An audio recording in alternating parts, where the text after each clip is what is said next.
नि हौवासाफोर आरो हिन्जावसाफोरनि आन्डार 13 फुटबल मेट्च बोसोरथामनिफ्राय होगासिनो दङ आरो देग्लाय बोसोराव मसलपुराव बेखौ मिरुयैनो बिथांमोना लादों। आं नुदों जे जोबोद मोजां मोनसे हाबाफारि बड'फानि मुङाव जि सास्टेनेबल साइन्सनि मिशन एबसुआ लादों बेनिनो मोनसे पार्ट हिसाबै बे मोनसे स्पर्ट्सनि इभेन्ट्सखौ बिथांमोना खुंदों।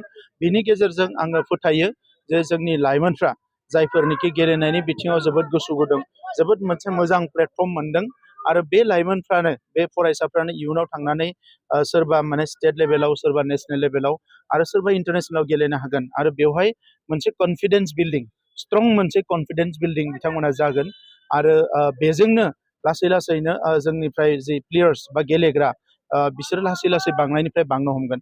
दा बे बिथिंखौ आङो नोजोर होदों। बिटिआर सरकारनिफ्राय जायफ्रा दिनै बेवहाय बेस्ट प्लेयार जागोन हौवासाफोरनि सासेनो 1 लाख आरो हिन्जावसाफोरनि सासेनो 1 लाख होनाय जागोन। थांनाय बोसोरावबो होनाय जादोंमोन आरो फैबाय थानाय समाव जोङो थांनाय बोसोराव जेरै Kankeshwar Narzary sports excellent award 1 lakh गेलेगिरिफोरनो जोङो 100 गेलेगिरिफोरनो 1 लाख करि होनाय जादों। देग्लाय बोसोरनिफ्राय जों नाजाबाय थादों जे नेक्स्ट फाइनान्सियेल इयारनिफ्राय बेस्ट स्पर्ट्समेनफोरनो जोङो एफा एफा फरायसाफोरनो स्कलारशिप होनो थाखाय मोनसे पलिसि जों लानो थाखाय सिन्था खालामनाय जादों। सर बिटिआर सरकारा बे स्पर्ट्सनि दङ आखायाव बयबो नुनो मोनदों। जोङो 40टा समस्तियाव 40टा स्टेडियाम जोङो गायसननो थाखाय मिनि स्टेडियाम थांगासिनो दङ।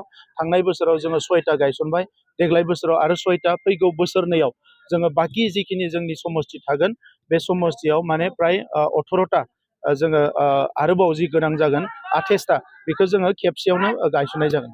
सर जों बिटिआर ओनसोलाव माने गोबां फुटबल खेला होनायखौ जों नुनो मोनबाय थादों। बे बेलायाव फुटबलखौ माबायदि लानानै फुटबलखौ गोदो गोदायनिफ्रायनो जोंनि माहारिनि मानसिफ्रा गेलेबोदों।